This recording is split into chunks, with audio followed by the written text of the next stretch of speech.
Just waiting for the stream to pop up.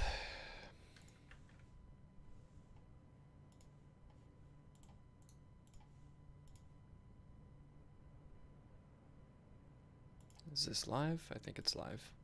I don't know why it's not appearing. Ah, there it is. Alright, getting ads on my own stream. That's good. Can we turn off the ads here? Monetization. Yeah, no. How do I... I'll choose. Place them manually. There we go. Okay, you guys hopefully won't get interrupted by ads. Hey guys. I'm going to do a design volunteer and a historical volunteer ping. And say, discussing national bonuses. Would love your input on the Discord. And I'll probably put this in dev streams as well. So we call these stratagems. That's what we call them in game. I think what we'll probably call them are the reforms, I think is what we want. No, doctrines, I think is what people preferred to call them. I think stratagems is kind of gamey. I think they're used in Warhammer. They're used in, what's the other one that people play? Helldivers. And I liked stratagem because it was just like, it's a strategic bonus that you just have, and it can come with a pro and a con too. So when you say doctrine, I guess doctrines can have pros and cons. That's why I don't mind doctrine. But if you were to say really anything else, I don't know, like reforms or something, I don't know, it just doesn't really work. So I think doctrines is a good name. I'll be using that interchangeably, stratagems and doctrines. Okay, so I have a list here. I'm curious to get your thoughts on it. Let's see. Today is Friday, isn't it? Yeah, today's Friday. Cool. How's everybody doing? Can we take a little head count in the chat? Hadado, Marco. How you guys doing? Good. That's good. Matanza's here. That's nice. Matanza, I think you have the playtesting applicant role, right? We haven't started yet, Matanza, so you're not late. Hey, Michael. I think, Matanza, I approved you for the first round of playtesters. So I think you're going to be able to help us out in February. I think so. If you applied. Maybe I'm getting the name wrong. But I think I gave you the role. I kind of gave priority to people who had time zones close enough to mine and who I thought were active in the Discord. Am I wrong? Because you're saying okay, like you're confused. Let me double check if I did. Matanza. No, I playtest applicant. Yeah, no, you're first on the list. Anyways, guys, yeah, I want to go over kind of the bonuses that we have for each nationality. I'd like some feedback on it. I don't know if we have many people in the chat right now, so maybe I won't get the feedback that I wanted. It's only been a little bit though. But either way, I can leave the stream up and people can leave comments, and I'm sure that'll help. So yeah, each country basically gets a nationwide bonus that also comes with a drawback. It's a pro and a con. And then based on the army that you're leading under that nation, you get another bonus that stacks onto it. And that bonus could also have a pro and a con, potentially. So we'll see here, with Prussia, we have the faction-wide Junker aristocracy bonus. In fact, I would ignore the IDs on the left, so we can actually slide down like that. The ID names are outdated, so I wouldn't look at the IDs. Let's look at this here, the display names. So the Junker aristocracy is the faction-wide bonus. If you're playing with the first army as Prussia, called the Cantonist levies, you'll get the canton system added onto it. And that comes with no negatives. It's very simple. So if you're starting the game for the first time, it gives you just a simple bonus here. Gain 500 manpower. If you're playing as Prussia, your new officers that you recruit just instantly will gain a promotion. So your officers are a little bit more professional. You can count on them. They're going to have more traits they'll be more dynamic, and you can kind of get them a head start. However, the artillery corps is like completely neglected. Those same officers who are professional and come from that elite Prussian aristocracy look down on the entire artillery corps. So that's why I gave the artillery less of an experience gain, because it's sort of the most neglected part of the Prussian army, and it makes you rely more on your infantry. You can't really rely on artillery just as much. Once you unlock the first army, which is the Freikorps, you can play as them instead, and so you'd lose the Cantonist levy bonus. You'd still have the faction stratagem, but instead you'd have the Freikorps volunteer bonus, and that one doubles your prisoner rewards. So if you were to do a prisoner exchange, or you were to ransom prisoners or conscript them, it doubles the reward. So let's say normally if I conscripted prisoners, I'd get 350 manpower. Now you're going to double that. Or if I were to get 400 cash, you're going to double that. So fighting battles and relying on those battles to get you extra cash or extra manpower ammunition are going to be very important. However, right now, this is the drawback, which I don't know if I love this or not. It says no casualties are restored after battle. So the idea here is normally after a battle, we take in the back end, like 10% of your casualties will come back as reserves, almost to say, hey, some guys may have fled, or some guys may have been injured, and you've recovered those men after battle.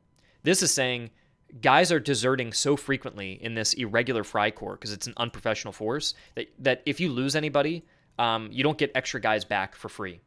But to compensate for that, your prisoner rewards are doubled, meaning you might run out of manpower a little quicker than other people, but luckily, if you conscript the people you fight, you can make all that back.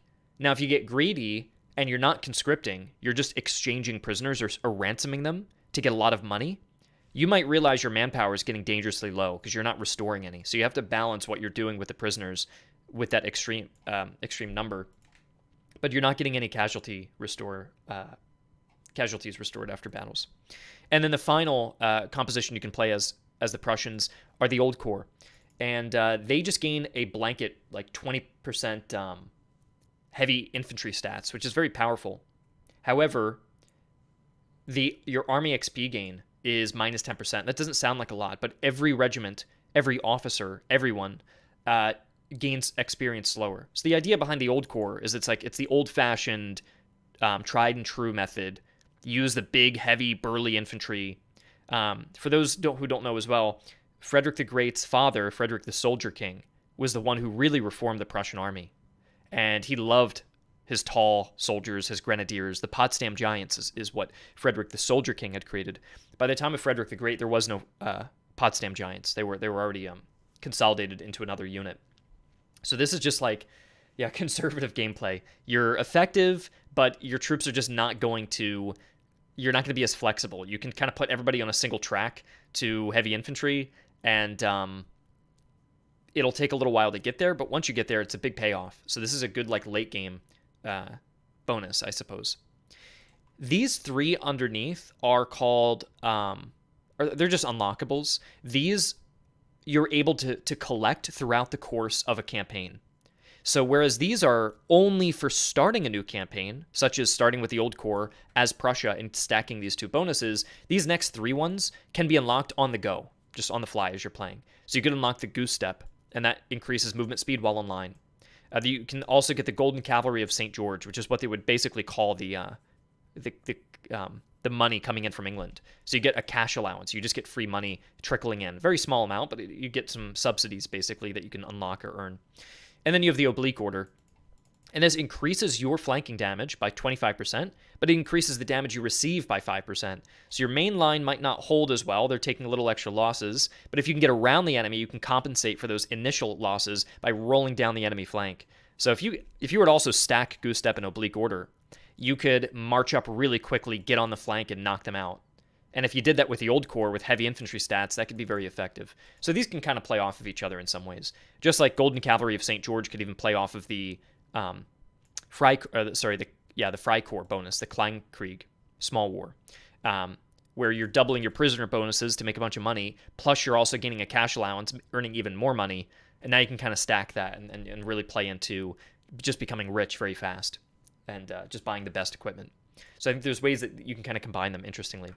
To show you what it looks like on the drawings we're doing for those, we're going to ignore most of these up here. Maybe we can get back to them later, but for now I'm going to take everything up top and hide these. Everything I'm selecting are the generic doctrines. These are things that you can get as any nation that you can unlock. So I'm going to hide those for now, because what I want to talk about are national bonuses today. So I'm going to hide these. I'm going to hide these. And so here are all the ones I just showed you. Here's the Junker aristocracy, which I think is fitting with the Iron Fist of like Prussian. I think this is also used to represent the aristocracy in EU4. So it's a little reference, a little nod for that. We have the canton system here, which shows like the farmer with the muskets crossed, because the history behind the canton system is cantons are basically like little communes. They're like little districts where villages had to submit names or submit people who would become volunteers if the army passed by and if war started. So it's a very efficient way to collect. You know, if Prussian army is marching through a town, you can collect those troops quickly. I forget if I explained that bonus here. I don't recall if I actually stopped to explain this. The canton system gives you free manpower every time you enter a settlement for the first time. So if you're Prussia, you kind of roleplay it a little bit. As you're Prussia, you're stopping by and hitting up every settlement to collect manpower. And this is important because historically Prussia had to fight a ton of enemies by itself. Now in our game, it's not as focused on the broader strategic level of the game. So there's no grand strategic control. You're not dealing with like a national manpower count or something like that. But it's just a nice little nod to the idea that Prussia has an efficient way of collecting manpower and they desperately need it. And so this is a good starter. This is basically your first composition you can play as for Prussia. There's no drawback. You just get free manpower every time you enter a settlement. So it's very easy to play with. And so, yeah, the idea of like the farmers being armed, that's the idea there. For irregular forces, or Kleinkrieg is what we're calling it now, the Freikorps volunteer, we just put a Freikorps FK, which I think is just a nice little fancy, what do you call it? Fancy like lettering for it. And then Soldier King's Legacy, it's all about heavy infantry, right? So we have the heavy infantry meter cap, however you pronounce it. And then Goose Step, I love this one. I think this one's perfect. Goose Step is awesome with the tricorn and the goose. And then the other one we went over were the Allied subsidies, which we're calling the Golden Cavalry of St. George. That's the subsidies that you receive. So you get British cash as a little gift. And then we have the Oblique Order. Now, the really cool thing about this is I talked to the artist, and I'm like, I don't really understand, how is this the Oblique Order? I see a Prussian, like, eagle talon, claw. And he was saying, well, the main line holds the enemy in place, and then you flank around and get your 25% flank bonus with the claw. So this is so clever. I really like the Oblique Order symbology there. So I'm quite happy with how all of these came out here. Do you guys have I'll stop now. Do you have any feedback regarding the Prussian bonuses, whether it's the faction bonus, the starter army bonuses, or the ones that you can unlock? Does anybody have any feedback regarding those? I think this one I'm probably the most happy with, personally. I think it's varied. I think each army composition has its own playstyle, and I think these are useful, generally. I get a little bit more unsure or uncertain for, I think, like Russia. I'm a little bit uncertain on one or two of those. And then I think some of the symbols we're using for France, I'm a little unsure of. So we're going to get to that in a sec. And those are kind of later on. Oblique Order symbol is something I'd be taught in English classes for its symbolism. Okay, yeah. Mainly for aesthetic reasons, I dislike the Freikorps icon. What do you guys think could replace the Freikorps icon? The stratagem is now going to be called Kleinkrieg, which means little war, which the idea is that you're fighting a guerrilla conflict. And if you're fighting a guerrilla conflict, you're beating enemies and trading their prisoners and conscripting them and stealing troops and that sort of thing. And because you're also fighting a Kleinkrieg, a guerrilla war, you don't have a professional army. And because you don't have a professional army or hospitals or dudes on salary, you're not restoring those casualties after battle. I think it'll be difficult to balance this over time. Well, Matanza, I actually don't want it to be balanced. I think it's fun if you get lucky and you get a stratagem that pairs nicely with another one and you get really powerful. I don't mind that. I think with single-player games especially, I don't mind if a player stacks 3 or 4 of these in a very unique way and feels like they're becoming very powerful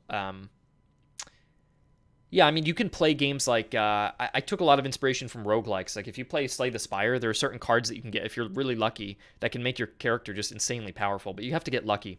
The cool thing is these reforms can't be chosen. The only one that can is the army that you're playing as. So you could play as the Canton levies. That's it. But all these other generic stratagems are random. They're random if you get them. So you kind of have to pick. What'll happen is every time you conquer a region, it'll have 3 random choices for you. And so you're going to have to pick which one you want to go with, whatever you were dealt with. You can't min-max. You know, I would say if a player went down like a tree, they would always pick the same spots the most efficient way, the same 3 or 4 stratagems. And that would be a problem to balance. But if it's random, it's actually more okay. So let's read what you guys say about the Freikorps. For Freikorps, I would rather have something more like suffering attrition on the campaign map. I think the Freikorps symbol is fine since it's hard to show it off another way. War in life in and of itself is innately unbalanced. Every nation has defined prosperity and counts. The balancing can be difficulty settings like challenge where stratagems are disabled. Yeah, that's true, Hidado. I actually have a list of challenge.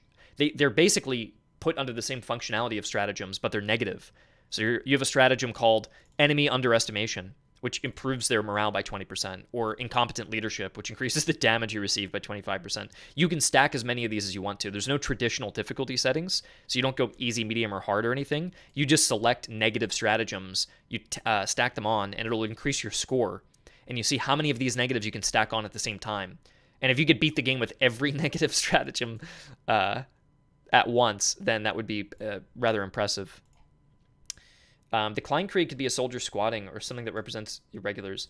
It could be something like a little Vietnam reference or something silly like that. I say silly, I just mean like they're in the trees, like the trees are making noise or something like that. You hear that in like history memes all the time.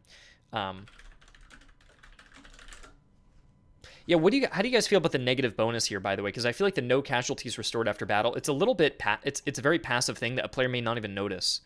I originally had it that you suffer attrition, as one person had mentioned here. The original thing was that you suffer just a tiny amount of attrition every day that passes, just a slight amount, almost to assume like you have desertion. So you might, if you had like 10,000 manpower, you might lose like 50 manpower per day, just passively. You're just constantly losing a little bit. And then that kind of counterbalances it, because if you have the prisoner reward 200%, if you just fight as many battles as you can and conscript all those soldiers, you can offset that loss. And not only could you offset it, if you fight enough battles and you're on a winning streak, you can make more manpower than anyone else could. But if you screw up and you're not getting the battles, your whole army may just disintegrate. So I think that would be more hardcore to do, but that was the original thing. I think a steady manpower drain can create a soft lock, but if you don't mind that could work too. Yeah, rambling, it could be percentage based. So if it was like a 5% attrition, by the time you get down to your last bit of manpower, 5% of 10 is so little compared to 5% of 10,000. So it would actually become less potent the smaller your army is, but it'd become really potent if you were hoarding a ton of manpower. A bush wearing a tricorn, and that could work. Will desertion increase if you lose a battle over low supply? No, it wouldn't be really based on that. It's just a couple stats. They just have to be simple stats.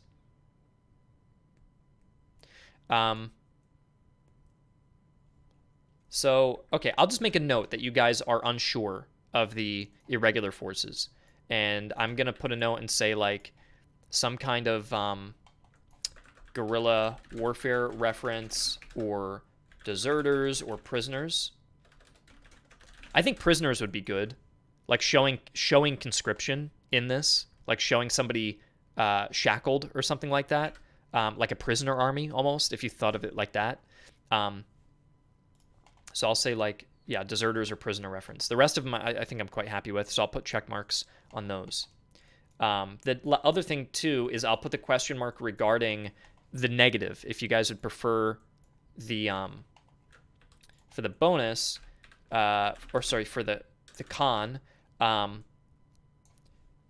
should we go back to the daily attrition or stick with 0 casualty restoration?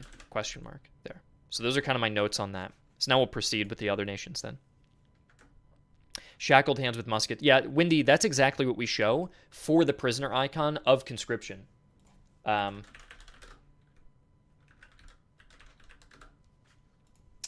Let's see here. I don't know where I put it, but we have a conscript symbol. I'm trying to find it. I can't find it right now, but yeah. Irregular could be non-military hand, maybe two hands, a tool, and a weapon. Archaic, yeah. All right, let's move on to Austria. So Austria, I'm pretty happy with their national bonus. Their national stratagem is called the multinational army. And by the way, we'll knock out two birds with one stone. I'll show the symbol as I'm talking about it. I think that'll make it easier. So they have the multinational army. You can see the Austrian and the Hungarian eagles are looking at each other a little bit with distrust. And the multinational army means you have more recruitment options. So if you go to a settlement, there's more options for you to recruit. Anytime you visit a settlement, it's not like Total War where you have buildings that you're managing as a king or a president or whatever. And those buildings enable certain types of recruitment. In our game, you get what you get. You show up to a town, you're like, what recruits are available here? And it's going to say, hey, we've got some light cavalry, we've got some skirmishers, and that's it. When you're playing as Austria, it's like, hey, we're going to roll the dice 3 more times. There's actually some Grenzers, some heavy infantry, and another set of recruits. You can pick up 2 recruits if you need to. Here, you don't have to go to so many villages. So it's actually a little different from Prussia, where you want to be going to every single settlement you can find because you're getting free manpower with the cantonist levies, especially. As Austria, you don't need to do that because you're actually getting a lot of options when you're going to each settlement. So you don't have to focus so much on visiting every town. The drawback, though, for Austria is because they have so many options as a big multinational army, their recruits, their new troops that they're picking up, the lowest tier, gain experience much slower. So these guys, you have to okay, hey, can you speak German? Let's get you guys trained. Hey, can we get a translator over here? Okay, these guys, we need a Hungarian over here, and we need a Croatian to teach these guys. So that initial initiation, or that recruitment initiation you're doing to these low troops, it's slower to get the ball rolling, basically, to get these guys to a higher level. Once you get them to a higher tier, then they can gain their normal experience. But your recruits, you have a slow start, basically, at the beginning of the game. That's the idea there. Their next doctrine or stratagem is for their first army that they can lead, which are called the Crownland recruits. Unlike the Prussian cantonist recruits, who are just like regular infantry recruits that you get, the Austrians are a little unique because their first composition they get, the first army that they can lead, actually comes with artillerists with their regular recruits. And so we don't have the symbol colored in yet, but this is the idea. It's just like a crown with 2 cannons crossed. I think it's simple and effective. It gives you artillery range plus 20% because your gunners are way more comfortable taking further out shots. So that also contrasts quite heavily with Prussia, where your artillery is actually gaining less experience, and you need to be going to a lot of different settlements. And as Austria, you don't need to be going everywhere. You just pick the towns you need to get to, and your artillery is very reliable. So those countries actually contrast each other quite a lot. The next army that you can lead, the first one that you can unlock after you've beaten the game with these Crownland recruits, the professional artillerists, are the border troops. These are Grenzers, basically, and their bonus is called the Frontier Skirmishers. And the Frontier Skirmishers, we have a horn with like 3 leaves, and these are like the 3 green leaves that you would find on a Austrian Jaeger hat with the horn over it, which is a symbol of the light infantry. So I actually really like the symbology there too. And because it's leaning into light infantry specifically, you get a massive plus 20% light infantry accuracy. And Wendy asks, are the Crownland recruits supposed to not have any cons? That's right. So the idea here is that the first army that you can lead for every country, like this one, and like this one, don't come with any drawbacks because it's the first one that you can lead. It's introducing you to the faction. So if you've never played as Austria before, I don't want to hit you with double negatives. You're already getting a national negative, which is a minus 25% experience gain. Typically, though, from what I've heard, players would prefer extreme bonuses that they're missing out on rather than negatives. What I mean by that is like, instead of having a very direct negative playstyle, you just make it so you're missing something that could have been really good, and that's your negative. Players would rather have lots of extreme bonuses and be missing them rather than having things actively holding them back. Now, I don't necessarily agree with this. I think it's kind of fun if you have restrictions. But I do think that if it's your first army that you're leading for each country, you shouldn't be stacking a bunch of negative modifiers. If it's your first time even playing one of these types of strategy games, it may be frustrating that your troops can't gain experience and there's other negative things. So again, for Prussia, for Russia, Austria, France, all of them, the first army that you can lead, right? This is the national focus, or sorry, the national doctrine. And then these are the 3 armies that you can lead. The first army that you can lead does not get a negative. So yeah, so this is great for new players. You just get an artillery bonus, and that's the end of the story. If you can beat the game with them, then you unlock the border troops, and the border troops get the frontier skirmish bonus. And so they get light infantry accuracy plus 20%, which is huge. But their melee damage is down 20%, which is actually a little harmful for Austria, because Austria has great Hungarian troops, and the Hungarians are really focused in melee. So a big section of your army is focused on melee, and now you're losing that, and that can be kind of bad. But this light infantry accuracy is so high, if you really lean into mass recruitment of light infantry, especially because you have Grenzer sharpshooters, and if you make them even more accurate, and then you buy rifles for them, and then you buy certain equipment and staff and officers specialized for accuracy, you can create probably the most accurate troops in the game. But they're very weak when it comes to melee, so you have to be very careful. But that's a whole new play style, basically. And of course, this stacks with the national doctrine. So this national one at the top, by virtue of playing Austria, you always get 3 recruitment options and less recruit experience gain. And then you stack that with your light infantry bonus because you're playing as that army. And this is basically how you start a campaign, with these 2 bonuses and these 2 negatives. And now we come to the last unlockable Austrian reform or doctrine, which is called when you lead the Hungarian vanguard, it's called the Magyar spirit. And the Magyar spirit here shows a Hungarian symbol with shock. It's going to be like shock all around it. It looks like cracks because the image has not been colored in yet, but this will be blue electricity behind it. And this is a shock type of army. And so your charge damage is increased by 30%, which is pretty massive. I tried to make these bonuses big, right? So going back to Prussia, a 200% increase on prisoners. I wanted each army to feel very different when you play them. And I haven't done a lot of playtesting, so we may actually want to increase these further or decrease some that may be too powerful. But that's totally fine. A lot of these numbers are kind of placeholder, and they'll be entirely rebalanced and updated based on playtesting it. But I want to make it so if you play with the Hungarians, it's a whole different story. Not only do the troops that you're starting with change, because you're going to start with a bunch of Hungarians who are good at charging, but also you stack into that even more by having a charge damage plus 30%. Now your army reloads minus 15%, so you're slower in ranged combat. So this contrasts very heavily with what you may have just played as Austria, which is the Grenzers, where you're used to having insane accuracy and maybe even stacking bonuses into your reload too. In this one, you don't want to be reloading. You pretty much want to fire one shot and then charge them in. And you want to get your guys to be fast and hit hard. And so that is Austria. And now there are 3 random kind of miscellaneous unlockables that they can get. Are the Hussar Marauders, which just has a Hussar hat and a bag of coins, which I think might be outdated. Well, not necessarily. The Hussar Marauders, you just gain extra loot from battles. Simple as that. I know Hussars are typically used less in a combat role in the 7 Years' War. Now, in our game, you can bring in Hussars in combat. That's totally fine. That will be their purpose, because our game isn't a simulator. We don't have the budget to do like a Hussar skirmish detachment system on a campaign level logistically. That's a bit intense, right?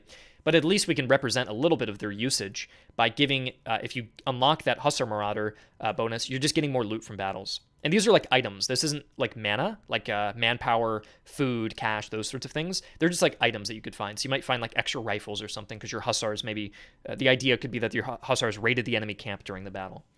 The other one are the Tyrolean Mountaineers. So I wanted something to play into Austria's like mountainous kind of terrain. So the other one is mountain attrition is just totally ignored. So if you're in the mountains on the campaign map, you don't take any attrition at all, which kind of opens up new routes because you can just walk through mountains at that point. You'll go slower, much slower, and you're consuming more food, but you're not going to just bleed troops going through the mountains. So that's a nice little bonus that you can get there too. And then you have the Austrian War Council. Oh, I forgot to show these symbols. Here's the Tyrolean Mountaineers. You can see the mountain symbol with like a little mountaineer with a stick.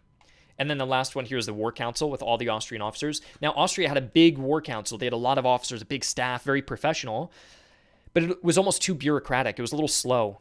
And so the final unlockable that I add that one comes with a negative. Officers are 50% cheaper to recruit, right? You have a big bloated staff. You can get a lot of officers cheap, quick. But they're gaining experience slower because you have that bureaucracy. They can't get up the ranks quick enough. So you can unlock this if you want it. It's optional. You don't have to be shackled to this, but it's an optional thing you could find while playing a campaign, that particular run. You won't have it every run that you play, but if you start a new run, you may encounter this. And that's it for Austria. So we can kind of zoom out here and take a look at their imagery. So we have the professional artillerists, the multinational army, the frontier skirmishers with the horn, the Hungarian tenacity with the shock, the hussar marauders with the loot coins.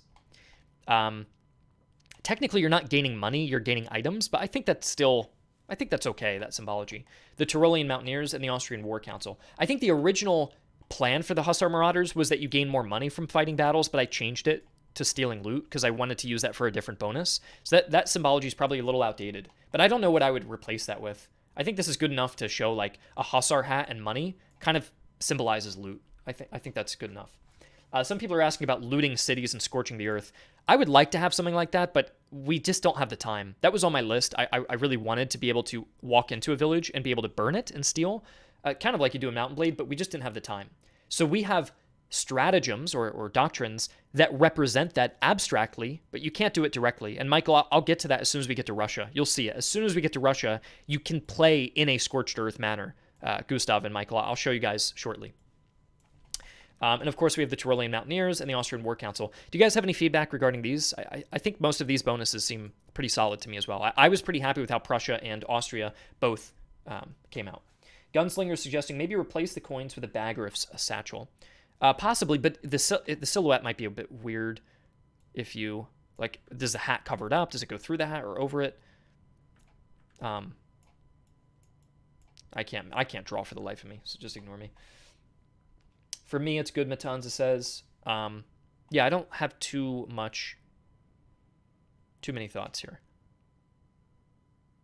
Maybe I can say maybe replace coins with loot items like, I don't know, jewelry, or what would you find, like steal stuff off of a person's like ammo or just like stolen goods, something like that. Okay, now we get to Russia. By the way, for this symbol, I hate it. Not because the artist did a good job, but because I told him to draw this and I realized, no, it's not very good. This is their national symbol. Now, for everybody else, it's kind of cool, right? The Prussians have a big iron fist as their national doctrine. This is the main image that shows up for Prussia. And for Austria, this is the main image they get, right? The double-headed eagle. For Russia, it's a bunch of guys in wagons. Yeah, not very good. Veal Guard, I think it'll be improved when it's drawn in color. I don't think he'll look like he's encased. If he was light blue and the mountain was like gray, it would look like he'd be frozen. But I think he'll be in full color, and he'll almost look like he's trekking up the mountain. So I think we will change that. Okay, so for the Russians, they had horrendous logistics issues during the 7 Years' War. And so here's where you get into the looting playstyle. So as Russia, you gain free food every time you enter a new settlement. Basically just stealing it, right? But your campaign movement speed is minus 15%. You're moving a lot slower on the map because you're so far away from home. The Russians were quite slow and cumbersome. And the issue, these actually play off of each other. The issue here is if you're slower, you get across the map. It might take you an extra 2 weeks to get across the map. And if it takes you an extra 2 weeks to get across the map, you need 2 more weeks of food. So you're actually, basically what this is saying is that you're losing food more often. But to compensate for that, every time you get to a settlement, you're gaining food. So that's basically saying, like, if you can plan your route really efficiently, you're going to say, I'm going to go to that road, head up that village, swing down on that road, knock out that village, and just stay on the roads as much as I can. You can gather as much provisions as you can, which could compensate for that slower movement speed. Also, another reason you'd want to stay on the road. Not only is it a higher chance of finding villages on roads, because that's where the roads go, is through villages and towns, but also roads speed you up, so you can kind of negate this drawback that you're getting. Now, I could be convinced, maybe a player would say, hey, this is just boring. Making me move slower just sucks, right? Now I'm just playing the game and I'm just slower moving. Perhaps what we could do, and maybe not, maybe I'm wrong, maybe that actually is a good a good drawback, but perhaps the drawback could be that you consume more food, but you also can steal food. Because it's effectively doing the same thing, but it just doesn't slow you down and make you feel cumbersome. Then again, you may want to feel like that as Russia. Russia was cumbersome. They did stall. They couldn't push on the Prussians quite as hard. In fact, a few times they did withdraw all the way back to East Prussia and restart their campaign, basically, into Brandenburg. So I could see that going either way. But it may be a bit weird to say you get extra, your food consumption's higher. It's like, why would Russia's, what are they eating? Are they like just eating more food?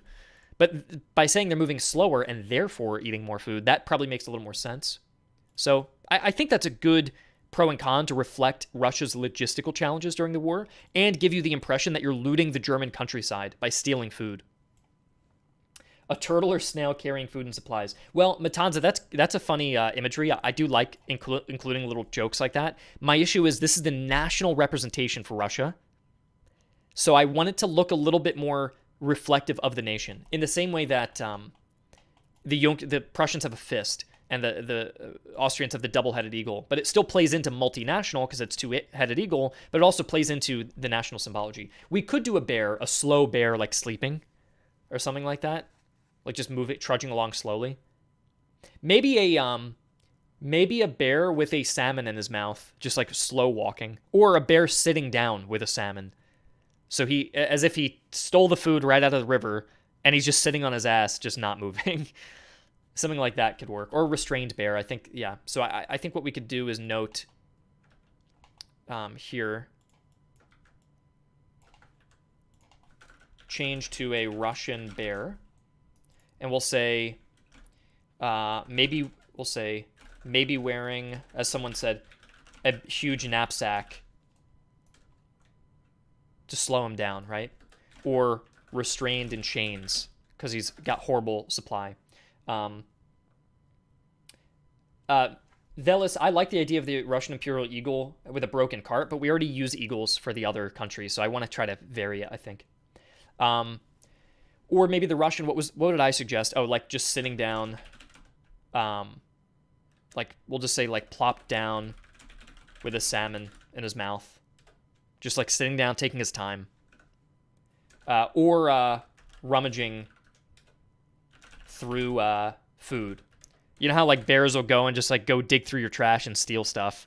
Maybe that's kind of mean to do that to Russia, but the idea is that you're going around Germany stealing their food, which is what happened, and you're kind of taking your time doing it as well.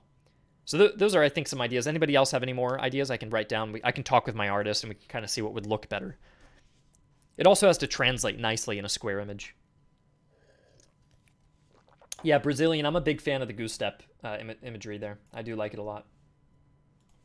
That's probably one of my favorites. Any other ideas you want me to write down? I think I wrote down everybody's stuff. All right, I think we'll wrap that up there. Well, Vielgard, I think that Vielgard says, I love how the Russian main symbol would be silly as hell, but then have the scariest morale. I think that's actually would be very true, though. You'd have like kind of a cute looking bear just like moping around. But a bear is scary as hell at the same time. So I think, yeah. Okay, now we get to Russia's next stratagem, which their very first stratagem they get are the feudal levies. And it's called the Mirror at War. And the Mirror at War gives you recruit cost minus 40%. So you'll notice a lot of these first intro stratagems for the first armies that you can lead have to do with your recruits, right? Or like manpower or like basic things. I think this is good for a player who's kind of new.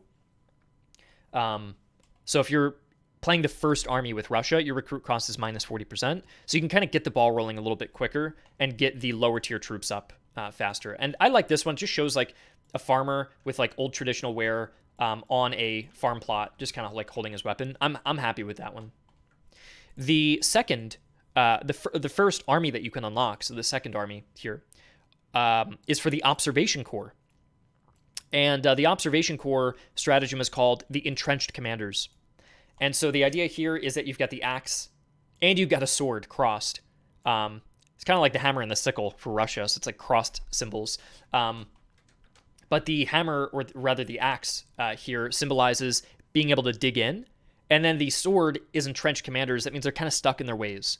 So the pro and con that you get, you could guess, would be cover bonuses increased by 35%. So you can dig in and really hold down a position better. If you're a player who likes to turtle up, find a farm, find a forest, find a town to just hide in and build up defenses and hold it, you gain an even bigger bonus from doing that. But because you have entrenched commanders, the commanders aren't willing to budge. They're just going to stick there, and they're not going to leave, even when they maybe should. Your fire damage received is increased by 10%. And so the idea here is, if you're not in cover, you're just taking extra penalty damage, meaning you got to be in cover at all times. And because it's plus 35%, if you took 10% damage and you're getting 35% cover damage, it kind of means you're just getting a bonus of 25%. You kind of subtract. You're always taking this fire damage penalty, even if you're in cover. So you can kind of subtract it and just say, when you're in cover, you're negating 25% damage. But when you're not in cover, you're just taking an extra 10%. So it's either reducing a lot of damage in cover or just taking a lot in the open. So you have to play kind of differently. Raiders. And it used to be called Mounted Fury, which is why it says it here, and that's why we show two swords. This one's outdated, right? I changed it to Steppe Raiders because when I think of Cossacks, I don't think of like the best cavalry in Europe. You know, I kind of think charge damage, I think of like Austria or France. And for Russia, if the idea is that they're playing into logistics, tell me if this is redundant at all. Tell me if it's too similar to their faction bonus, because these would stack. These would stack on top of each other at the same time. If you played Cossacks as Russia, you would get 50 cash every time you enter a settlement, plus the national bonus of 100 food every time you enter a settlement. So now, to go back to what somebody was saying about, can you play as like a raiding army? This is like fully into that raiding army. Now, you really want to be hitting up every settlement. And because your army is mainly cavalry, you get faster movement speed. Because the more cavalry you have in your army, the faster you go on the campaign. So, you're a quick moving force. You still do have to work around the minus 15% speed. So you probably want to stick to roads. But you'd want to be on roads sometimes, mainly, with mostly cavalry. And you'd want to steal food, steal money, get as much stuff out of the villages and settlements as much as you can. So this is, yeah, as Velas says, this is mainly a foraging type of like skirmishing force. And their negative is that they have less things to purchase that are available because the locals hate them, right? They're burning down buildings. So you may actually go to a town and they're selling less stuff because there's probably less, you probably killed some of the civilians. They probably don't want to sell things to you. And so that is a abstraction. If you guys are asking for a looting mechanic, we don't quite have a whole mechanic for it, but this is the closest we can get to abstractly conveying this idea of visiting settlements, taking everything they've got, the cash, the food, all of it, but doing it so much, you're getting greedy, you're double stacking these, that they're not even going to sell you things anymore. I thought the observation force is light, fast armies act as a quick response force. Vielgard, it's a little bit different for Russia. You're kind of right and wrong. The right thing is that the observation corps was like created as a quick response force. That is correct. But the Russians didn't fight that way, mainly in the 7 Years' War. There's many instances where they will get engaged, especially the observation corps, against the Prussian army. They beat them, and then they just sit there, and they're not really moving. And so the observation corps is a kind of a fast response force in that it's not in Russia anymore. It's deployed all the way out to Germany. But the commanders leading it, which is why they get a thing called entrenched commanders, are sitting down, hunkering down, holding defensive positions. You can think of like Zorndorf. They're not moving. They're not leaving their post, even when they maybe should. Maybe sometimes their troops should rout. They're just not. They're holding down defensive positions. And they're taking extreme casualties doing so. They also have great artillery. I believe that Shuvalov's guns, Shuvalov, the reformer of the Russian artillery, they were all attached to the observation corps. So it was very artillery-based. And artillery-based armies, as you might think, maybe are a little bit slower, right? And if the commanders are entrenched and they're holding down positions, not leaving them, and they have great artillery, this experimental heavy guns, then they kind of, the playstyle I imagine for them is hunkering down, holding down positions, and having that kind of Zorndorf playstyle. And that contrasts, I think, better with the Cossacks who want to move around quickly with the light cavalry force. If I made the observation corps really fast and the Cossacks are really fast, then both of those are kind of redundant, a little too much. When there's already some redundancy because the Cossacks are already redundant with the national stratagem of gaining a mana every time they enter a settlement. So I did want to vary them in that way. I didn't make these public, no, Brazilian. So yeah, I think Mounted Fury does need to change, and as Marco was saying, maybe doing some kind of burning village symbol. Now I already did. I'm gonna reveal some of the generic stratagems. I have a burning village called Plunderer, and that is a generic stratagem that anybody can take, and it's extreme. So we were saying, hey, yeah, the locals are willing to sell you less stuff. Well, if you look at Plunderer, which is an optional stratagem, anybody can get it. You can opt into it. It's one of those high risk, high reward things. All the settlements, everything you can buy at a settlement is 50% cheaper, which is huge. That's a massive discount. But every time you visit a settlement for the first time, it immediately launches you into battle. So if you just if you're on your last legs, you're about to lose the campaign and you need to barely get to this village to restock, it'll launch you into a battle. You have to fight for it because you're a plundering army. So you have to, or you're on a streak and your army's doing amazing and you're really good at this game and you're like 50% cheaper. I can fight that battle and then buy all the good stuff I need and then fight another battle and then use that to buy even more stuff, and I can snowball with that. So this one's good for players who want to take a big risk. But if you ever screw up, this could be really bad for you, that you have to launch into a battle. I was going to make this the Cossack stratagem, which you guys can tell me if you would prefer. I can actually make this the Cossack. I can switch them. But to me, it's a little extreme. And maybe that's okay. Maybe it's, I don't know if it is or not. But perhaps a player could get annoyed if they just want to play with some Cossacks and do a little bit of raiding, and now they have to launch into a battle every time they go to a village, which maybe that would be annoying. I don't know. There's a little bit of overlap with that Steppe Raider bonus and the Plunderer bonus. I could swap them around, potentially. Or I could keep them the way they are. I'm not sure. Vielgard says, have a silhouette of a Cossack in front of a big fire. That's what I was thinking. I was thinking a horse riding through flames. You don't even have to show a village or anything, just like riding through fire. I was thinking that would be cool. So, what do you guys think about the overlap between Plunderer, though, and the Cossack bonus? Should I switch them, keep them the same, change any of them, or anything like that? Let me know what you guys think. And in that meantime, I'm going to update the notes for the symbology here. Change to a Cossack riding through flames with loot on his horse. Vela says both would work for a Cossack stratagem. I agree, both would work. The question is which one should be which. Like, should the plundering one, which is very extreme, be the default for a Cossack and swap them around? Or do we keep plunder as generic and anybody can get this if they're lucky? Just to reiterate as well, the generic stratagems are ones that you can just find while campaigning as any country. And they will be offered to you and you can opt into them. So you can say, hey, the game will say, hey, you've conquered this region. Does your army want to take Plunderer? Then the next random one could say Offensive Spirit, and the next random one could say Cavalry Proficiency. Which one of those bonuses? And you might look at it and go, well, Cavalry Proficiency is safe. I just get an extra 20% XP gain for Cavalry. No drawback, simple as that. But Plunderer, 50% cheaper, that's huge. But I have to fight battles. Okay, that's a big pro and a little con with it. Or Offensive Spear, another one that has a pro and a con. I get a lot of melee damage, but my accuracy is way lower. And accuracy is the most important stat. That's basically saying you're going to do 10% less damage shooting at all. So that's really detrimental if you were playing into a shooting force. But if you had a huge cavalry army, you might want Offensive Spirit. That might be perfect for you. I will put a poll and ask you guys about the switching stratagems ? And do you want the Plunderer fight battles at villages?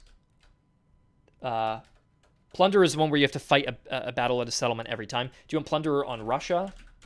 Or Plunderer as generic? Anyone can get.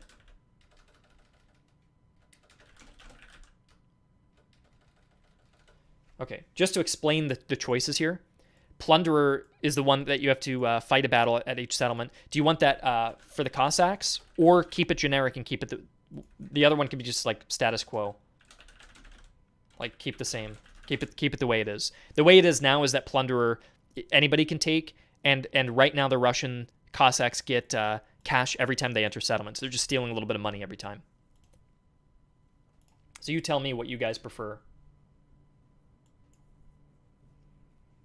We'll do a little vote.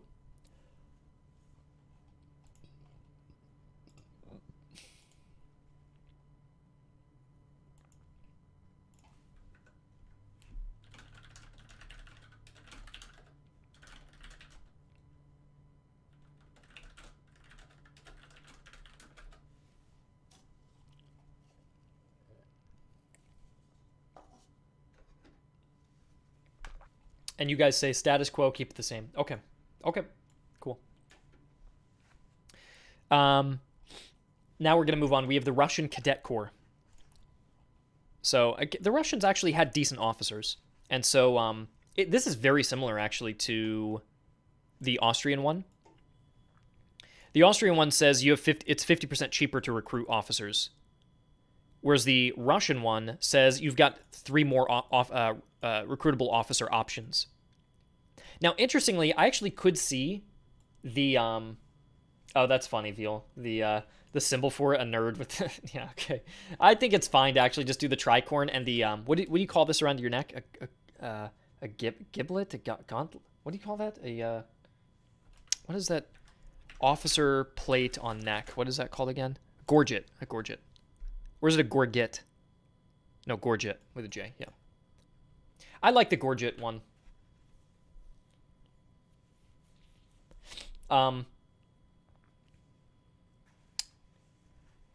Matanza says it's very similar to Prussian. Well, I don't mind that because every country kind of gets at least one officer thing. Like Russia gets more recruitable officers, Austria gets cheaper officers, and Prussia gets more experienced officers with better promotions. So they all affect a different facet of officers. Now, my question for you guys is this. Should we actually switch the effects around? The Russians get more recruitable options for officers as their unlockable kind of bonus they can just find while playing. The Austrians get 50% cheaper to recruit officers. Now, here's why I say maybe you switch it. Because the Russians get minus 40% recruit cost, and the Austrians get more recruitment options for units. So if you actually move the recruitable officer bonus up to Austria, they could have +3 recruitable officer options and +3 recruitable unit options. And then if you move the Austrian War Council bonus, the officers being 50% cheaper to Russia, then you'd get recruit cost minus 40% and officers being 50% cheaper. So you'd play into Russia just having cheaper options and Austria having wider options. Now that's if we really want to play into this idea and really emphasize Russia's cheaper, Austria's more varied. But if you think that's maybe now there's too much overlap and you're like, well, I don't know if I like Austria getting more options, and then they get a bonus which gives them another set of more options, but for officers, maybe that feels a little less exciting. But if they're kind of varied and they there's a little bit of contrast within each nation, saying, yeah, you get cheaper. This one has cheaper officers and more varied units, whereas this one gets more varied officers but cheaper units. You can kind of do the opposites, like doing that. I'm not sure. What do you guys say? Veal says, like, keep it the way it is. Russia has more extreme playstyles. Having more recruitable officers allow their players to zero in on the playstyle, rather than just relying on 3 options, none of which will fit. Interesting. Okay. Windy says, I would keep it the way it is to give both nations more of a unique identity that's varied rather than pushing them in one direction. That's kind of how I'm seeing it too. I think that's right, Windy. By the way, somebody said Windy had a good idea before, and I missed what Windy said. I do not think it'll be redundant, but encourage core tenants even more. Okay, yeah. Now, Windy, do you think you're being a hypocrite just a little bit? Not to use such a negative word. I don't mean that in a negative way. I'm noticing before I was asking, do you think it's too redundant to give Russia 2 stratagems where they get cash and then they get food based on settlements? And you said, well, that encourages core tenants. But now you're saying, when I keep it different, it makes them varied and it doesn't put them in a single direction. Again, I'm not saying hypocrite that has a negative, very negative connotation. I'm just saying those 2 views you held are opposite. Is there a specific reason you feel one way about the other decision and then a different way with this decision? Which, by the way, I actually agree with you, so I'm on your side on this, but I'm curious if you want to expand on why you feel that way. You don't have to tell me. I'm just curious if you have any reasons further as to why you think those 2 different answers from each other. Okay. I agree with Guard. This gives Russia more playstyle. Okay. Let's move on then from that. Unbreakable Spirit. This I think is perfect for Russia because they already get big morale bonuses. So if you get lucky, you could find this stratagem while playing as Russia though that gives you minus 20% morale damage received. So you already have a massive morale bonus. Now you can get less morale damage even received in the first place. So this plays heavily into your units just not breaking. Just super, super reliable. And I love this. And this just shows a big Russian flag. It's tattered, but it's still standing. And it's still pointed forward, as if it's still got momentum. It's not even flying straight like it's just planted. Like these guys are actually going forward with the momentum on a broken flag, and they just won't stop. So I really like the symbology there. By the way, for anybody new just joining, this just isn't colored in yet. It's just a sketch. So the real artwork for the game is not going to be like grayscale or something like that, or sepia toned. I feel like there could be a better icon. Okay, if you guys have any other ideas, you let me know. Let's pause on the unbreakable spirit. If you guys have any ideas, I can write some notes down, okay? Don't know what, though. Yeah, it's a bit tough. Windy, responding to what I had said before, is my opinions on both are different, since one has more of an impact on how you play on the campaign map overall, while the other is much more in the background. Okay. Fair enough, Wendy. Anybody have any other suggestions for Unbreakable Spirit, or are we happy with how it looks, the way it is?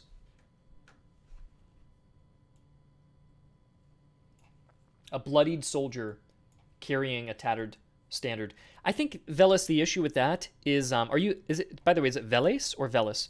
I think the issue with that is it's hard to fit that much into one symbol. If you have like a soldier and the flag, and that's a little tiny symbol, you can see, for example, how it would look in game like this.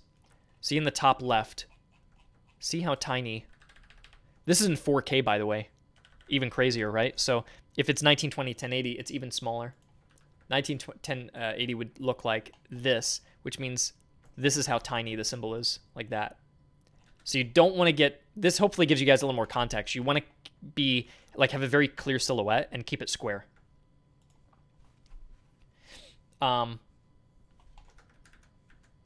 Maybe one could incorporate some elements from a famous 7 Years' War painting, a charging soldier through an explosion. That could be cool. The only thing is we have the Russian Cossack charging through flames, and if this guy's charging through something else as well. I think, though, the idea of the unbreakable morale is that you hold a position and you just don't, you do not leave. I don't know if it's necessarily about charging or offense. It's just more about, like, holding your ground, and the flag being tilted a little bit forward says you're at least moving forward. You're not getting pushed back while holding your ground. You're still advancing at a steady pace, but you're not necessarily charging. An injured Russian double eagle flying. I don't know about that either. A lone flag on a hill. That could be cool, because it's like at the end of the battle, the flag still stands. It's kind of like the imagery of the Star-Spangled Banner. Of like, what's the battle? Star-Spangled Banner battle. It's the siege of what? Fort McHenry. And it's kind of like that. The flag still stands, right? The flag was still there, even after bombardment. So that's kind of the idea.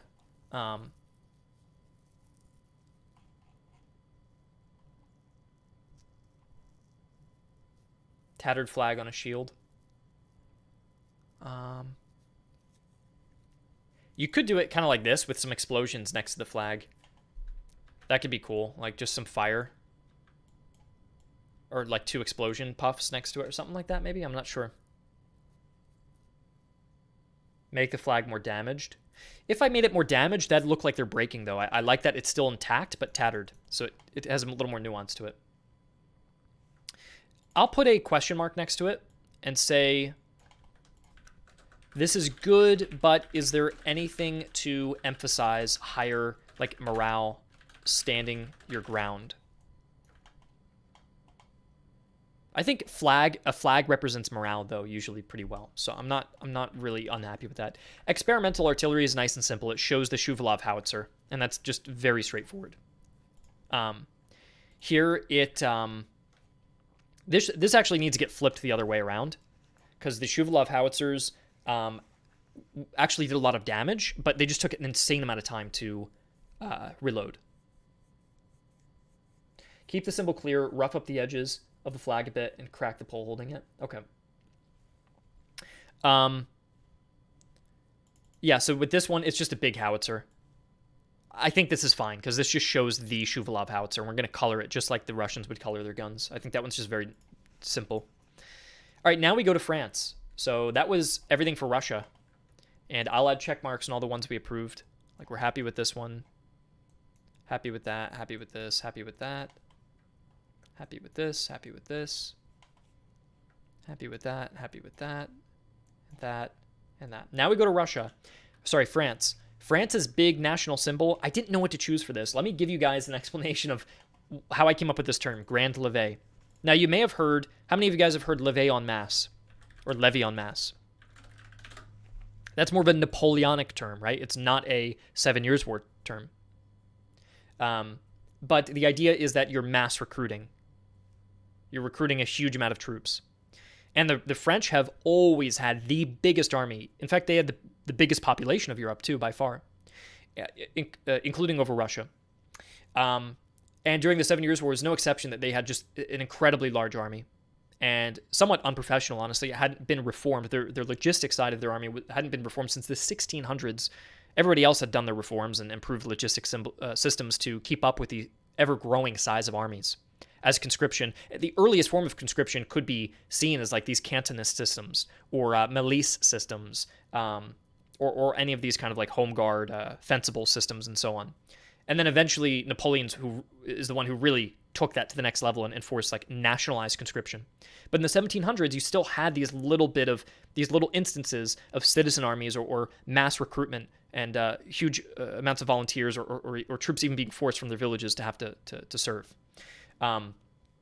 So the French were no exception. They had the biggest army. So Grand Levee is a reference to levee en masse, right?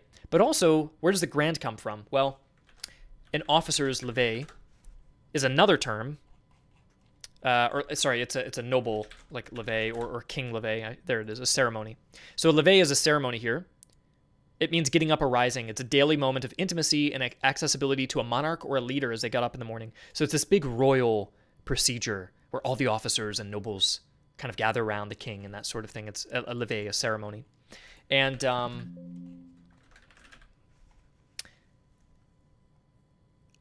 the set of extremely elaborate conventions was divided into the grand levee, attended by the full court. And you have also the grand entree and the grand levee. And it's all about the king and excess spending and very, I don't know, it's just very lavish, right? So my idea is I mix those two terms a bit. I tried to make, or rather I mixed the two effects of those two references. And I wanted to make the French feel like they are very extravagant. As you guys know, the French Revolution starts because the French are out of money. They have this excess spending within the noble class who are looked down upon by the lower classes. And so their officers cost extra cash every day. Now, normally in your game, you're paying, you have your food, which we call provisions, goes down daily. That's really your only upkeep cost. We kind of rolled in upkeep cost all into provisions. You don't even have to pay money daily because that's already accounted for in the provisional loss each day. So France is unique that anytime you're playing as France, not only do you have to worry about a provisional loss, you have to worry that every officer you hire costs extra. And the part of the reference is this elaborate grand levee ceremony of the expensive French noble class. And I was reading about the French, and they the officers would always spend some of the money that they were supposed to on logistics on themselves. And they were stealing some of that money and had kind of crazy salaries. And the other reference is that is the idea of the levee en masse, which is the mass levy of French troops, which would come to fruition, like I said, in the Napoleonic Wars, but they still had an incredibly large army. And so you also get recruitment costs minus 25%. So you can, what's it called? You can recruit more troops, but your officers cost a lot. So it's kind of like you have a really annoyingly aristocratic, expensive officer corps, but a super cheap infantry force. So yeah, that's my very smart, intellectualized. I think that's the one I'm most proud of doing research. I was banging my head against the wall for like 2 days trying to name this one because I wanted this effect. I knew the effect I had in mind. I just didn't know what to call it. So I tried to come up with Grand Levee. Now, Veal says I'd add an extra E on Grand. So Grande Levee? I don't know. I don't know if that would sound as good. Because even here on the French on Grand Lever. It's still using grand without the E. What do you guys think? French is finicky. I'd leave lever in the feminine term. You would add an E to the grand. Yeah, okay, what do you guys prefer then? I'll do a little poll. Well, do we even need to do a poll? I'll just ask you guys candidly. Do you like grande lever or do you like grand lever? If anybody speaks French as well, and they said, if you are a French speaker and you think, hey, this sounds a little awkward without the E, I would go with that then. I don't want people from France to think we fucked up the wording or something. It's still pronounced grand. That's how it's written in French. Ah, okay. So even with the E, it's grand lever. So it wouldn't be grande like a coffee. It'd be grand lever even with the E. So that actually makes it better in my mind. Yeah. Okay, we'll do grand lever then, like this, with the E. If you had to say grande lever, I don't like that. So I agree with the bulk of people here, where I would just keep it as grand. But if you don't have to pronounce it, then I think that's fine. Okay, perfect. Thank you guys for the... Windy, thank you for... If you speak French, that's perfect. Thank you guys for the feedback on that. Good. And so their first army that they get, this is where things get a little interesting too. The French and the British, I tried to make them interesting. And I made them, because the French and the British have such a historic rivalry, I mirrored their first army's bonuses. They're a mirror of each other, and I'll explain that. I might actually jump forward in a bit after explaining it. So the French get the assault en masse. And if you guys know the Battle of Rossbach, which is a horrible disaster for the French and their Holy Roman Reichsarmee allies, they brought 41,000 men to battle against Frederick, lost 10,000, and only killed 169. This is like one of the biggest jokes of like the 7 Years' War in terms of battle statistics. If you could post a thing glorifying the Prussian discipline and use that wiki page as like a little screenshot. It was just so horrendous. And the French advanced en masse in columns and were ambushed. And the French just generally, even into the Napoleonic Wars, the French are forming attack columns on the assault. They do not, and I have to actually leave in 30 minutes. Let me just set a timer. Sorry, 1 second. They form attack columns, and they push troops in dense formations, even into the Napoleonic Wars. But they were doing this into the mid-1700s as well. This was especially effective when you didn't have rifled muskets or advanced artillery systems. By the Civil War, if you tried this would be a complete disaster. If you're going against shrapnel and rifled muskets, I mean, this would be... The Russians actually tried this, by the way, at the Battle of Inkerman in the Crimean War against British rifled muskets. You can actually see the statistics, Battle of Inkerman. The Russians advanced in attack column positions, 15,000 men against 40,000, and the Russians lost, going through the dense fog into fortified positions against rifled muskets. Anyways, you could see how that could be bad later on, but during the 1700s, it wasn't actually too ineffective. The reason it failed at Rossbach was that they were just ambushed. They were actually in a column of march, not an assault column, and they just didn't form up lines, and they were confused, and they actually fought in columns of march, and it was just a complete disaster. Anyways, what we do is we give them a 1.5% melee damage to the whole army per regiment fielded. So, the bigger your army, the bigger the bonus scales. And what's cool is, if your army's 25% cheaper to recruit and you get melee bonuses per unit fielded, you want to get the fastest, biggest army you can. It doesn't even matter if they're cheap. You want to get as many cheap recruits, spam them out as you possibly can, get as many as you can, and your melee damage is going to be insanely high. In fact, I think, because I'm bad at math, I'll just do it on a calculator. You can have up to 24 units because you have a reserve. You have a reserve system, so I think the reserve troops will also count. So 24 times 1.5 is 36. So you'll get a 36% bonus to the whole army's melee capabilities, which is very, very good.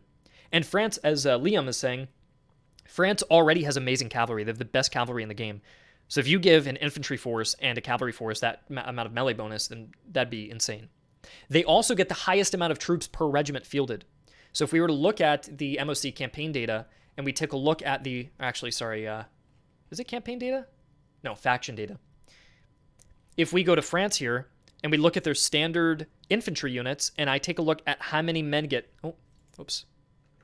How many men get fielded? 1,500 men per regiment, or battalion. It's kind of abstracted here. We're actually doing double battalion scale, which is kind of weird, but that's just the way it is, just for gameplay purposes.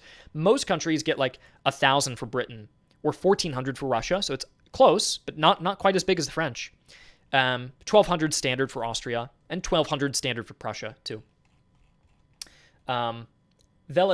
Prussia did not have the best heavy cavalry at the time. Their cavalry wasn't bad. It's a little bit underrated. It was certainly not bad. You especially see in some early engagements. I forget the specific battle. What's the one where Frederick runs from his first battle? What's that one called again? It's Kolin. In this battle, the Austrians charge a Prussian cavalry force where I think Frederick was actually there and took off running because he thought they were going to lose. And the Prussian cavalry actually beat the Austrians back and actually won the battle. Actually, hold on. It says Austria won. What's the one? Is it Malwitz? Yeah. No, this is the one. This is the one I'm talking about. Because the other one, Kolin, the Austrians actually won that one. Malwitz, the Prussians actually won the day, even though their king fled from the field. And I think this is the first or second Silesian War. Yeah, the first Silesian War. So this is not the 7 Years' War. This is one of the first wars that Prussia fought individually against Austria. So we can see here the Austrians charge the Prussian right flank where their cavalry is stationed. You get the flight of the Prussian cavalry, but they still won the battle. And the Prussian cavalry still did rather well. They just weren't great. I would say they're very average. Yeah, the Prussian cavalry in this game is very average. Austrian light cavalry is incredible. French heavy cavalry is incredible. And Russian cavalry is just generally good. So, yeah. Yeah, Brazilian, we definitely did try to emphasize each country's play styles. It matters so much to me. I played Warhammer Total War. And I don't like the battles in Warhammer Total War. I think they're a little too cartoony for my taste. And I don't really like the lore. I can't really get into the fantasy lore that much. But the one thing I really appreciated was that in Warhammer Total War, every faction is just so different from each other. If you play as the Greenskins versus playing, I don't know, as the Vampire Counts or something, the way you're playing is just so different. The way you're forming armies and how you're building them and what you're doing in battle. And I thought to myself, why do people not do this in history games? I get that, a dragon is different from an elf. That's a pretty big difference you can emphasize. And a Prussian soldier and an Austrian soldier, not as easy to emphasize the differences. But I'm thinking, why not just give them a little bit more of a doctrinal difference in the way that they fight, how hard hitting their cavalry is, or how effective their artillery is, and how you use different forces. And I feel like historical games don't do that often enough. And I'm hoping that this adds an element of replayability, that once you feel like you've mastered the Russians, if you move on to the French, it's a whole different feeling leading a French army on a logistical level on the campaign side of things, but also in battle too. Okay, moving on. To show the symbology here, for the Grand Levee, this is the symbol we chose. It's the representation of France. I didn't know what else to pick. Nico, my artist, drew this. We had no idea. So we're just taking a step back quickly. This is the one where you get expensive officers, but cheap units. And so we just kind of did a wreath with a French symbol and a crown. Now, the French symbol and the crown, I think, is good to show the royal French. But I don't know how you show, like, cheaper recruitment cost. So this one I didn't know. It's simultaneously supposed to be, like, the symbol for France, but also represent the Grand Levee. But I really wasn't sure what else to do there. For the French assault en masse, where they get the extra melee damage per unit, we just have a wave, literally a wave like this, up and down, a wave of soldiers standing like that. Funnily enough, I was actually the one who drew this silhouette and gave it to the artist, and he was like, yeah, okay, this works. So he's going to bring that into color. But yeah, I don't know if you can do bread instead of a wreath. That's interesting. Like bread from the people and then the aristocracy. Maybe wreath replaced. The soldiers look too Napoleonic. Yeah, Gustav, we'll change the hats to tricorns. I just drew this myself using clip art. So I used clip art of a 19th century soldier, and then the artist is going to go over it and put it in color and make it accurate. That was just what I had drawn. Maybe wreath replaced with baguettes, or baguettes and wine, or something to represent the people, in contrast to the crown, right? Like the people in the crown or something like that. You thought I drew it from scratch? Well, I took clip art and then I traced over and left little gaps. I think something like that. But I just put this together. It's not. I'm not saying that to brag, by the way. I'm not saying I did a good job of doing it. But I just put it together. I like the idea of the wave. That's what I was trying to go for. The wave of troops. But yeah, I like the assault on mass. I think that's fine. Here's the. This is what I want to contrast real quick. So you know how I was saying the French and the British have a rivalry? Well, the French get 1.5% times the melee damage per regiment fielded in the army. The British are the opposite. They get 2% accuracy, so the opposite of melee is accuracy, per vacant slot in the army. So now they get more accuracy the smaller the army is. So if you had, I don't know, 6 regiments, so you had 14 empty slots, which would be 28, but you take your 14 empty unit slots, times it by the 2% accuracy, and you get a 28% accuracy bonus to all your troops, which is actually pretty insane. Accuracy is just another way of saying range damage.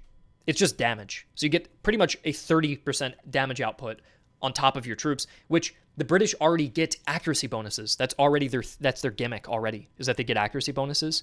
So you're stacking 30% onto an already probably like 10% bonus. So now you're up to 40%, and then you give them a good accuracy officer and give them some rifles, and now you're up to like 60% range damage or something. So they're just outputting insane amounts of damage, but there's very few of them, so you can get overrun quickly. And that's kind of what we did in Fire Maneuvers. They're supposed to be like a quality force. But yeah, you can see how France and British, the rivals, red and blue, they kind of are opposites in their initial starter armies in that way. French melee will be needed. Yeah, exactly. I think they're nice in contrast against each other. I do like that they counter each other equally in that way. Like, you got to close the gap as the French, and the British, you got to keep them at range. They're both trying to play into their bonuses. Okay, now we go to the next French bonus, the Eyes of the Army. This one I don't like. Gosh, I wish I didn't have to go soon. This one I don't like, and I'll explain why, and I'd love some suggestions for you guys. It gives you 75% campaign visibility. So the French had a force called the Volontaires, which are like their own version of the Corps of Observation. They're their own like they're kind of like the Freikorps, actually. They're like guerrilla fighters. It's called Petite Guerre or something like that. Petit War in French. I don't know the pronunciation. The French will tell me how to do it, but they fight their own version of a guerrilla war. And yeah, I reduced their melee damage by 15%. So you actually have to play against the French strength. You're not even getting this bonus anyways, because these are mutually exclusive. This is a different army you're leading, so you're no longer getting the 1.5% melee. Now you're actually reducing your melee damage. Yeah, it's La Petite Guerre, or however you pronounce it. But that is the correct term, yeah. And you're getting campaign visibility. Here's the thing I don't like. I really eventually want to do a Native American, like French and Indian War DLC. Hey, D-Man, how are you? I want to do a French and Indian War, and I think how cool would it be if you were playing as the natives, that you get the 75% campaign visibility because you know the land. And anybody else fighting in that French and Indian War scenario, maybe there's a modifier across the whole game that reduces line of sight for every army on the campaign to make it feel when you're fighting in North America like you're going in blind. But if you're playing as a Native American force in that campaign, you're getting a huge bonus to visibility, so you're playing a lot differently. So I kind of want to save it for if we do a French and Indian War. I want to save it. La Petite Guerre. Is that it? La Petite Guerre? Or Guerre? La Petite Guerre. Either way, yeah, I think I want to save this. So if I'm going to save it, I don't know what to change it to. What do we give the French Light Corps? Because I don't want to do... We already gave the Austrians this idea of like light infantry accuracy and playing into their light infantry pretty heavily. For the French, what do we give the Volontaires, the Eyes of the Army? I don't know. Like, that one's tough. I'm not sure. Like, save this bonus for French and Indian. Movement, speed, and battle. That could work. Movement, speed, and battle could be cool. So you can move around quickly. Prussia already gets this idea of moving around quickly with their movement, speed, and line with Goose Step. But they have to unlock that, and their troops naturally are fast. But maybe the French could keep up with them and move a little quicker. That could be cool. Movement speed could be nice. especially if France, they're getting a melee damage reduction, but not a charge damage reduction. So this is interesting. They don't get the melee, they don't get a charge damage reduction, only melee. So that means if you had movement speed, so for example, if instead of campaign visibility, you got battle move speed plus 20%, even if you have this melee damage reduction, you could charge your cavalry really quickly and break through an enemy volley, but you just don't want to stay in a prolonged melee. You'd be hit and run. You basically want to cycle charge with your move speed, and you can get out of a melee quicker because you can move quicker, right? So you can get into a melee, hit them, and get right out, and then hit them and then get right out. And that's kind of what you would probably do, which would give you that kind of light core voluntaries guerrilla warfare feel, I would imagine, right? So that's an option, certainly. I don't mind that. Their unlockables, though, just to jump ahead a little bit, they do get a 25% movement speed and column bonus. But maybe that stacks well with that. You're like, ooh, 25% movement and column plus 20% movement? Okay, I'll take that. We're going to go fast as hell. Yeah. So we could do that. The other option, I'll say, if you guys would prefer, is we could do a 20% movement speed in campaign instead. So you're flying around on the campaign map, and you can kind of outrun enemy armies or chase them down quicker. So if you don't want to be chased down by a bigger enemy army, you can get out of there quick. So that's another way we could take that, if we want to interpret it that way. I think those are kind of the two options. It'd be one or the other, though. We can't do both. The last thing I'll say, though, is I like the idea of campaign visibility on the campaign map and the battle visibility, campaign visibility and campaign movement speed. I liked the idea of reserving those bonuses for if we did a French and Indian War campaign at some point. I don't even know if we'll be able to do it, though, so I don't want to preemptively restrict fun gameplay ideas for the potential of a future DLC that may not even happen, right? So I don't want to be too restrictive in that way. You guys like the campaign movement speed better? What we could always do, too, is if we released a DLC, we could change it to battle movement speed and then give that to like a Native American force or something. So these could always be changed, I imagine. But I like saving visibility for the natives. Like, it'd be cool as the Iroquois to be able to see the land. I think that's quite cool. Campaign speed is better. France is frat. Yeah, you guys all like the campaign movement speed. Okay, cool. Let's do it then.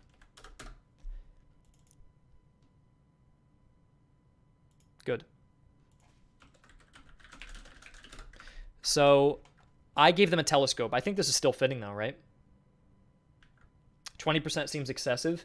Gustav, I made all of them huge. Like, I don't know, as Austria, you get 20% more range in battle with artillery. Like, everyone's got a huge bonus. But this is their only bonus, so they don't get anything in battle to help them. In fact, they actually reduce their melee damage, which is not good as France. That's quite bad.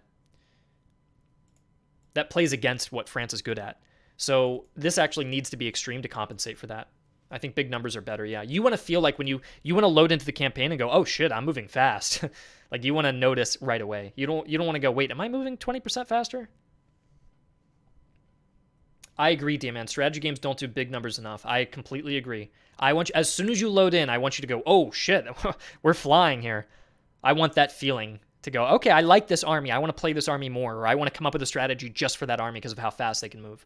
And then your mind starts wondering. You think, well, hold on, if I get a bunch of cavalry, and cavalry makes your army even faster, I could pick up even more speed. And if I stick to this road and stack that movement speed bonus, I can get even more speed, and I could fly across the campaign map and dictate anywhere I want to fight and go anywhere I want.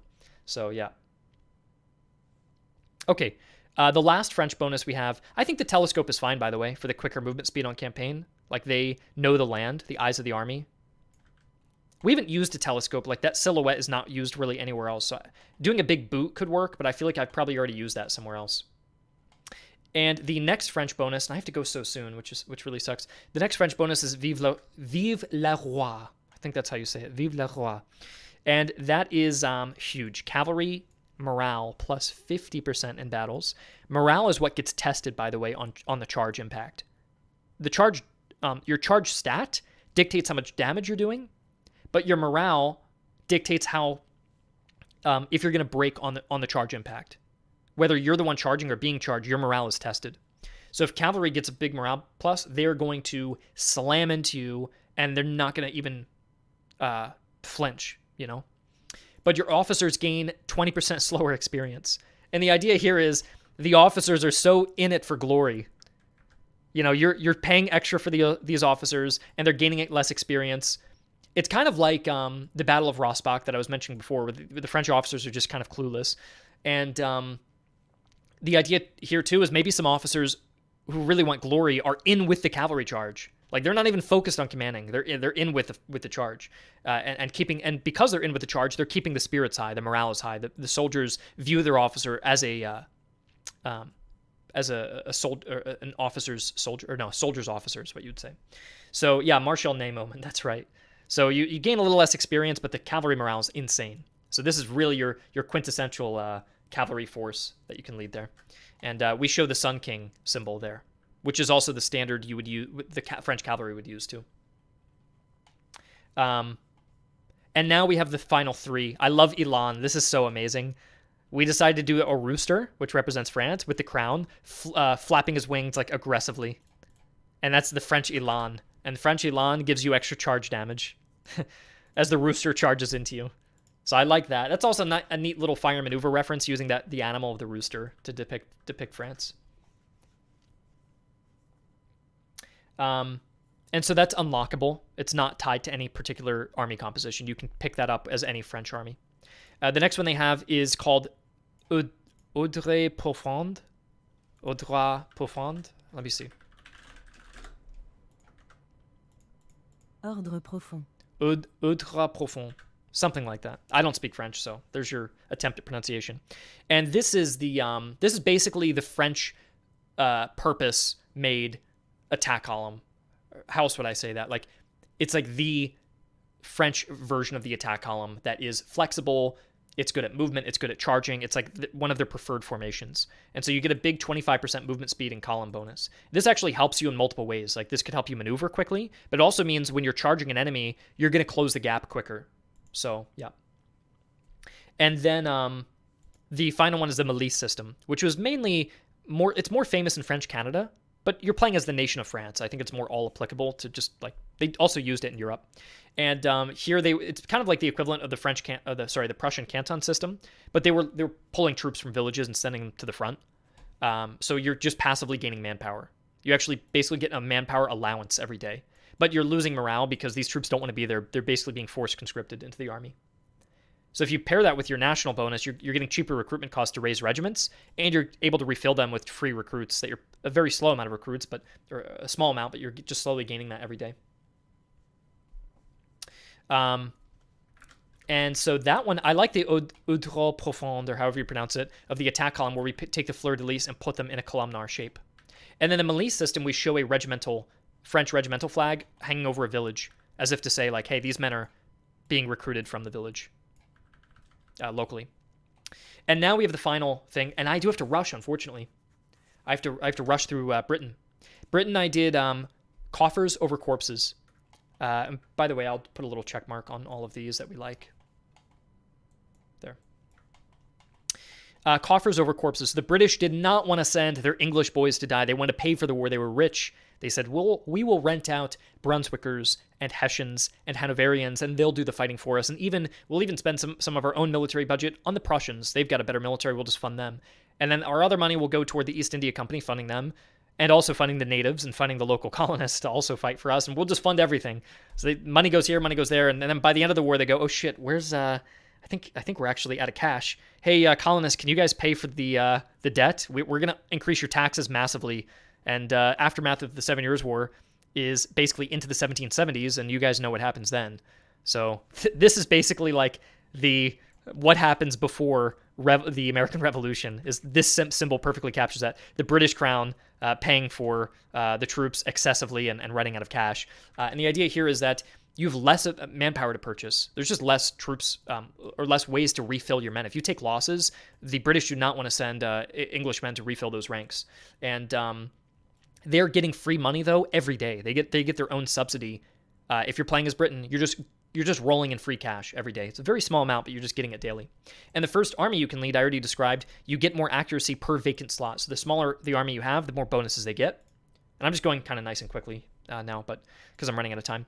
And then the other, I went with a red, white, and blue theme. The red line, the white horse, and the blue shield, representing the thin red line is representing the British. The white horse is the white horse of Hanover, and the blue shield is the blue shield of Hesse, of the Hessian flag, which you can see the blue shield that they have. And the Hessians were known. What do you guys know the Hessians for? In like the American Revolution, typically they're more stereotypical as like burly, kind of brutish guys. And you kind of see them wearing the grenadier caps, right? If we look at like Hessians in the American Revolution, I bet one of the first images we're going to see are, look at this, the guys with the bearskins, right? And these troops and the reenactors, they're like the heavy, burly, big guys, right? So the blue shield reduces fire damage received. So you're just taking hits, dodging. They can just keep moving. What's kind of cool with the blue shield, because you're reducing fire damage, you could walk up to point blank, not take much damage, and then throw your grenades at close range. So this is a great composition if you want to walk right up to your enemy, throw grenades in and charge them, especially because they actually have lower accuracy. And the white horse, the Hanoverians are fighting mainly in their homeland. They're fighting in Hanover almost the whole time. So they get movement speed in battle. This was actually the bonus we were going to give to the French. Thankfully, we didn't give it to the French because I would have had to change that. I didn't realize I gave it to the Hanoverians already. And so they get movement speed in battle because they know the area super well, but they get worn out. And they get worn out because they're the white horse, and the horse kind of running and burning out all of its energy and then getting real tired. So it's less of a historical reference and more just a play on the idea of the white horse, getting the extra speed, but getting worn out a little bit quicker.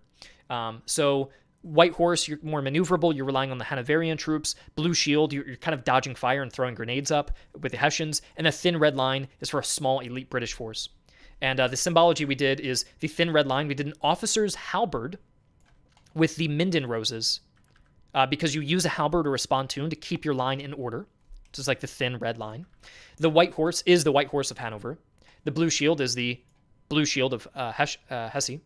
And then the three bonuses you can get are all historical references. Annos Mirabilis is the term for the great year, the wonderful year, where Britain had a string of victories in, what was it, 1860 something, 1863 or 1850, something like that.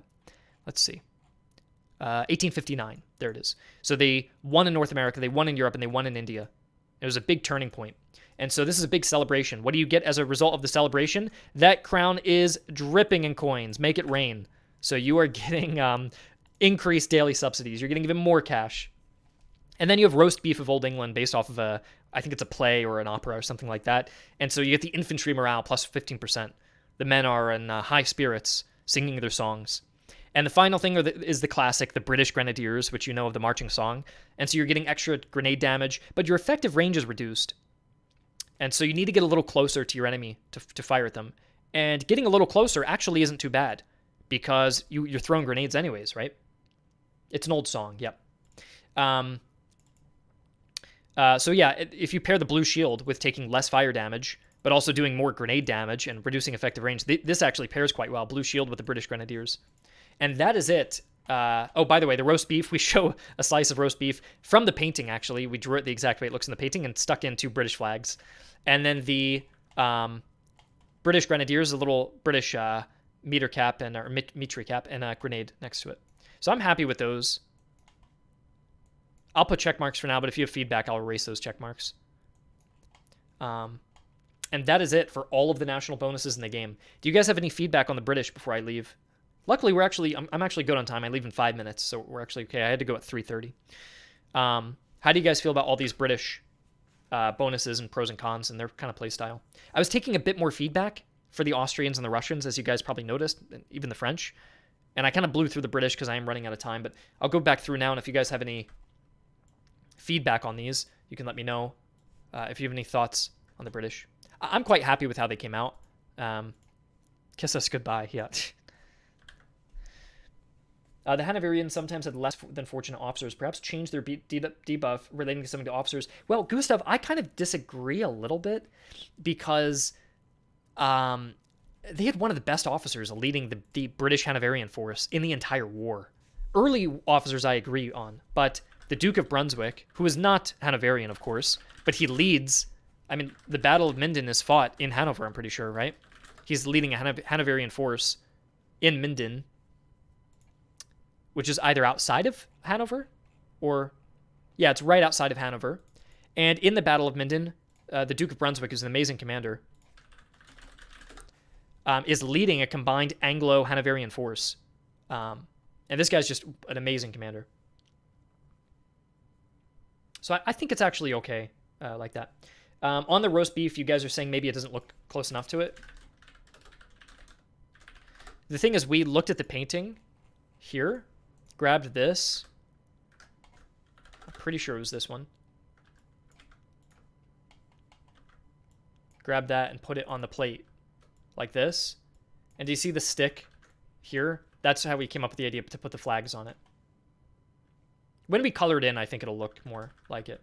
But we just based it off the painting primarily. It's just at a different angle, which is why it looks a little squished. Somebody does suggest one of the flags could be regimental instead of two of the... Yeah, I agree. I think that could be cool. Which regimental flag should we pick? What's a famous regiment in the 7 Years' War? We could do that.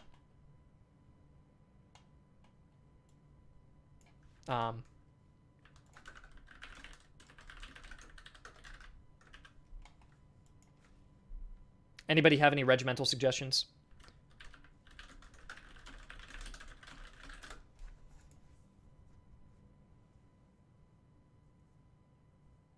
This search is so generic, but the Lancaster Fusiliers. Lancashire Fusiliers. Their symbol was the Minden Rose. Okay, interesting. Are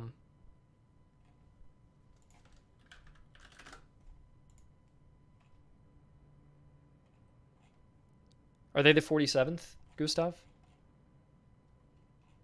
We could. This is like this. I feel like is like the symbol I think of when I think of a British regimental flag, especially because the 33rd Regiment of Foot, which aren't really popular as much in the 7 Years' War, but their flag reminds me of this, right? It's like that the red cross with the wreath and everything. In fact, I may want to use. I actually like the design of that one better, but sure, Shire instead of sure, yeah. I know that the pronunciation's all over the place. We're talking about France, Russia, Austria. I'm getting lost, but there. I think that would be nice.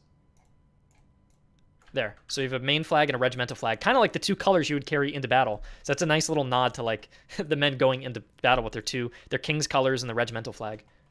Okay, that's all the feedback then I have for my artist, and I will save this and send it to Nico. And there's my timer.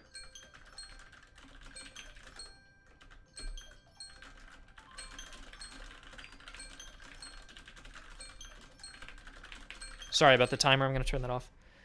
All right, guys. Thank you for the stream. I appreciate it. I appreciate all the feedback. I got everything ready, and I'm going to send this off to the artist.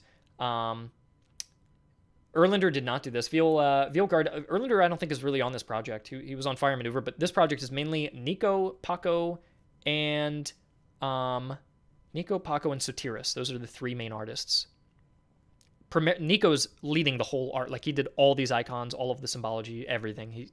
Nico's carrying, like, by the way, all of the UI here, all of the portraits, all of the busts, all of the flags, the background of the camp, all of the weapon symbols, everything here is made by Nico. So Nico's doing a huge amount of work on the project.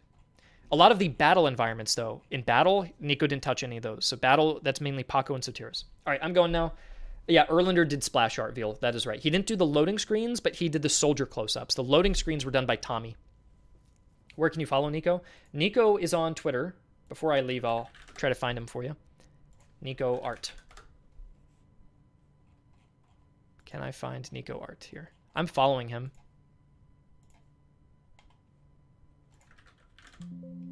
Where is he at? Really? Where is he? There he is, Nico Vico Art. I follow him. Here he is. This guy's an awesome artist. And he draws in a lot more detail. So he's capable of doing even more detail than what you're seeing. We're making this game quick and on a budget, so we've had to make things a little bit more cartoony. But Nico's capable of a huge range of art style and detail. And also, he does his own research, so he makes things very accurate. And I don't even need to guide him. I send him a reference, and he goes, "Hey, Griffin, here's why your reference is wrong. Here's a better one I found." So he does his own research. He's awesome as an artist because he just gets these uniforms right. And he could probably make a whole uniform book. He's so good at that. So we were very lucky to find Nico for the project. He also did all of the unit cards for Fire Maneuver. He drew all of those. So if you're familiar with the Fire Maneuver unit cards, he did every single one of those. That took him like 6 months or something to do them. That was a very long process to do. But yeah, Nico's a great artist, and he's kind of I'd probably say he's the art director. He just isn't doing management because we don't have many artists on the project, so he's not doing more of a managerial role. He's drawing himself. So anyways, okay. Glad to shout out an artist.